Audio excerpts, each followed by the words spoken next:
Okay, Badger boys, I'm starting this video a little late in the game, but easy steps replacing the burners on a Weber grill or any grill. Burner bars can get clogged, they can get corroded and rusted, and obviously then you won't have an even flame. And how can you do justice to the stuff you're going to grill if you don't have an even flame? So the burner bars are relatively inexpensive to replace. You also want to replace the ignition boxes as well, and I'll get to that. But first step is obviously taking the grates out and then taking the flavor bars out. And what you're seeing now is the flavor bars, the burner bars have already been removed. But I'll kind of go backwards a little bit. To get the burner bars out, the front of the grill, you have to remove the plate. There's this manifold here, and that's where all the gas connections are made. And there's usually a couple of quick little set screws that keep the manifold in place, one on one end, one on the other. And very simply, you just take those out, and then this entire manifold section can pull out, and that frees up space to pull the burner tubes out the front of the grill. The other thing you have to disconnect is there's a little gas pilot connection there, and then the main gas connection right back here, if you can see it, that connects to the manifold here. So you just have to disconnect those very simply with a wrench. And once you have all that, what you can see is this manifold connection just slides out and gets out of the way, right? And then once you have that manifold out of the way, you can pull the burner tubes straight out, okay? So that's about where I've gone so far, is getting rid of the burner tubes. The next step is to clean out all of the stuff that's in the grill. A combination of barbecue sauce and soyaki and butter and all sorts of stuff that's been flavoring the creations for the last couple of years. So I'm going to clean that out. You don't need to watch that. I'll be back when it's time to start putting this back together. Okay, Badger buddies, we're back. Next step in the process. So now I've cleaned out the bottom of the grill. Got it all set to go and get set for back again, Badger guys. So first, getting organized with the burner tubes. As you can see, there's 6 brand new burner tubes for this 6-burner grill. It also includes this smoker box burner tube, so there's really a total of 7 that we're going to connect. First step is just getting them organized. Each one of the burner tubes has a specific perforation configuration. So what you'll see here is on this one, there's no holes on the outside. There's obviously burner holes on top. And then on the inside portion, there's a connector hole, a main connector hole. And the same thing, you've got a mirror image of the one for this set, where it has nothing on the outside. It's got the burner holes on top. And then on the inside, it's got the connector hole. And those connector holes are for these parts here, which is, these are the bridges that connect the 2 burners. So on this 6-burner grill, there are 3 sets of 2 burner tubes, right? So this really just, there's no fasteners at all. Those just sit in there between the 2. And you can see that there's actually burner perforations on top of that. But that's the actual device that lets the gas flow between the 2 burner tubes in each set. So I'm getting them organized and getting it all set up. And the next step is we will start to insert them in and get them in position. Back again, Badger boys. So just a couple of quick comments about the burner tubes. These I purchased from a place called E-Replacement. It's a authorized Weber replacement part center. My recommendation is you go direct to the manufacturer's site first. Because of the vintage of this grill, it's a 2005 model.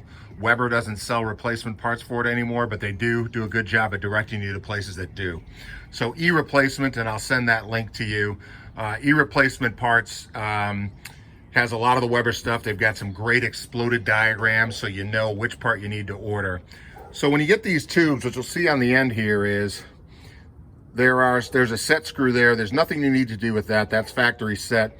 There's also some screens on there to eliminate insects from getting in the tubes. So there's really nothing you need to do. And the great thing about these burner tubes is there's no fasteners associated at all. So when you're getting ready, when you got them all organized, the first thing you do is you just slide the tube through the outside frame. You slide it through all the way to the back here, and there's that little, you can see there's that little slot opening on the back rail, and essentially you just slide that in there, and now that burner tube is in place.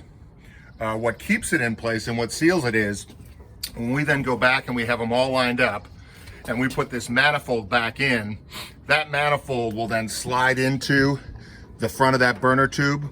That'll create the seal, and then you'll have a sealed system for the gas to flow. So once I have the first tube in, the next step is I'm going to take one of the connector tubes and just loosely place it in the hole there. Okay, so that's just temporarily put there.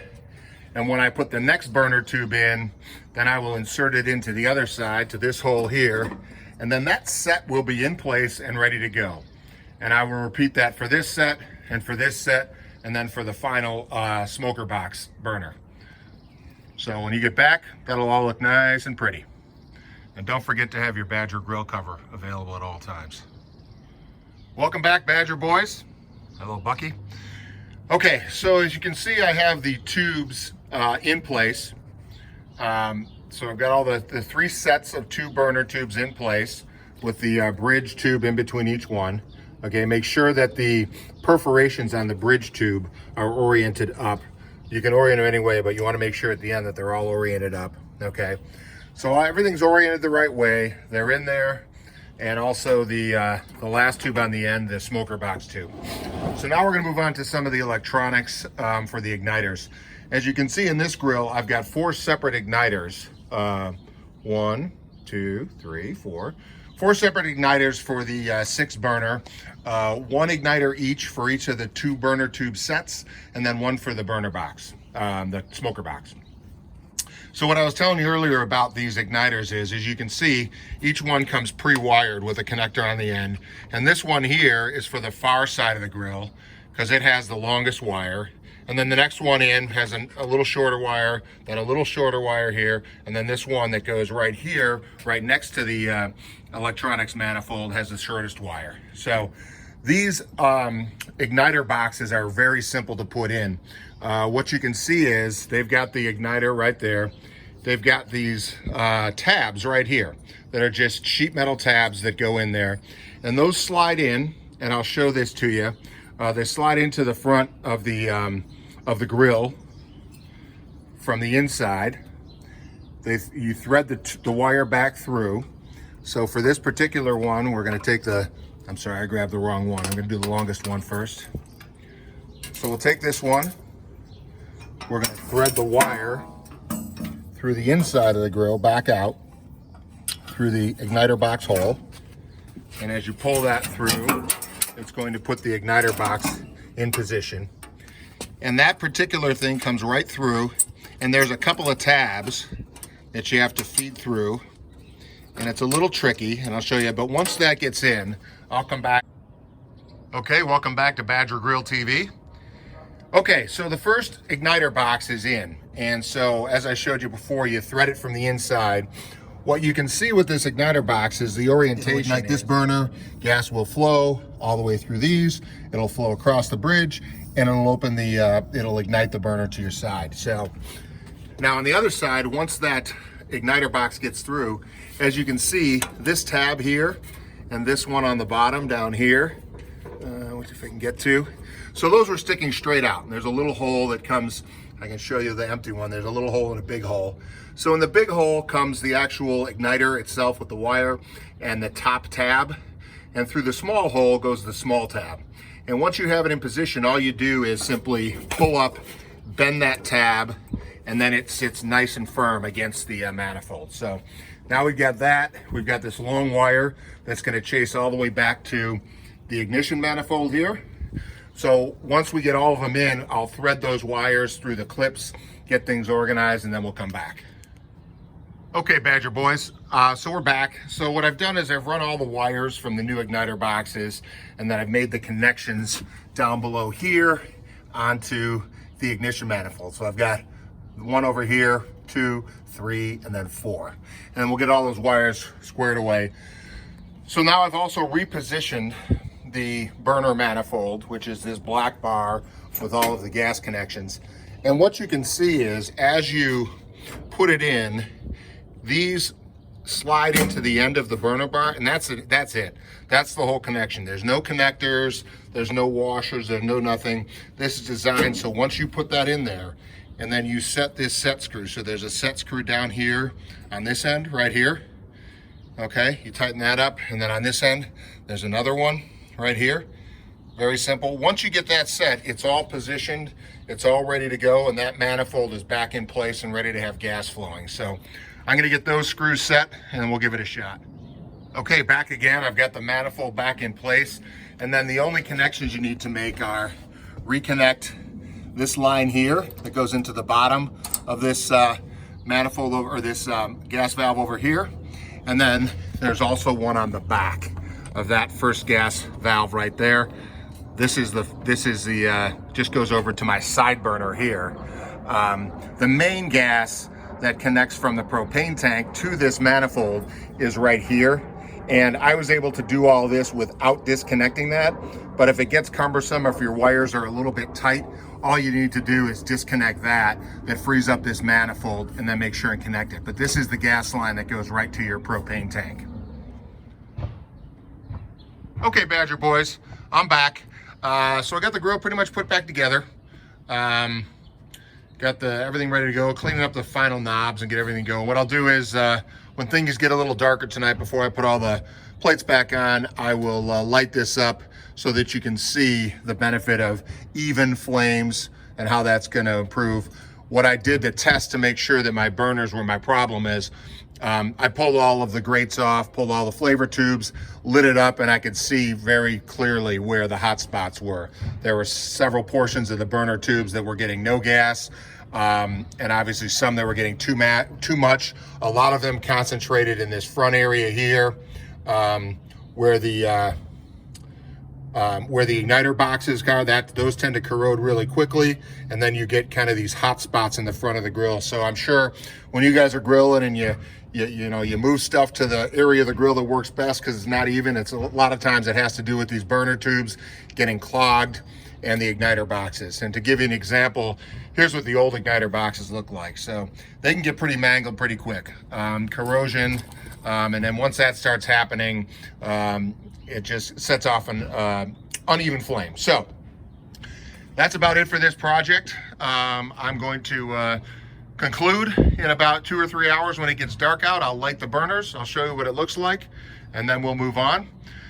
Standing offer to all my Badger buddies, especially those that live in Chicago, only the ones that live in Chicago or Madison.